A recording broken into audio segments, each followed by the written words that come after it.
Bruce, do you think Justin's ready to take over that other cornerback spot opposite Patrick? Well, that'll be a good battle because I know Gerard Powers is. You know, I mean, he's as good as there is. So there was never a drop off. Wherever we put JP, it's quality work. So Justin's going to have to work his tail off to get that job. Have your expectations for Kevin McCutcheon changed over the last couple of years? No, none whatsoever. The positions changed. You know, Mike linebackers are kind of like nose guards. You know, when you're playing running teams, they get to play. We don't play too many of them anymore. How do you anticipate you're going to use McCann? Is he more strictly safety or is it base scheme and the Buck, Buck, he's going to play safety, and we know he can play dime linebacker. So he'll play safety until we find out we don't have the other guy. But we know we have the flexibility because we have so many good quality safeties. He'll still play the position because we're going to have that package. We like to have that much speed on the field.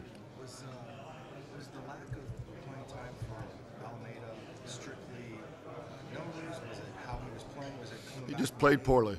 You know, he really struggled with his knee. He was not the same guy, and he got heavy, and basically ate himself out of a job. And but he still was not the athlete he was the year before. And hopefully, with the brace off now, his weight down, that he can be the guy because he can be a dominant force.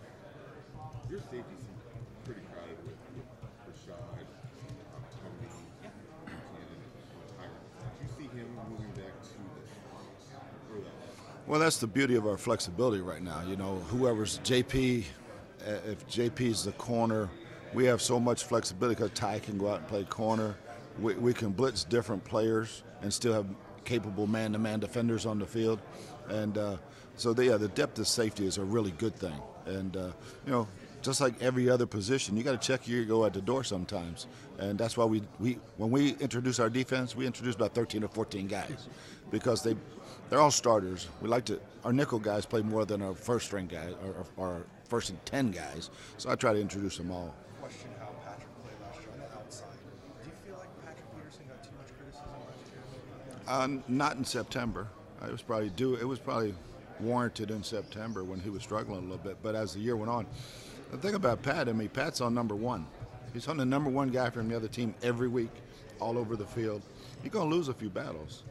I don't care who you are. Dion used to lose some battles, and he may say he didn't, but I know he lost a couple against Marvin, and but he gets overly criticized, I think, because of his stature.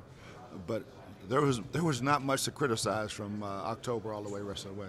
Bruce, you said Calais could have had 5 sacks in that Seattle game. Do you see that kind of explosive dominance this year for him? I hope so. You know, I'd like to see a more consistent player out of him.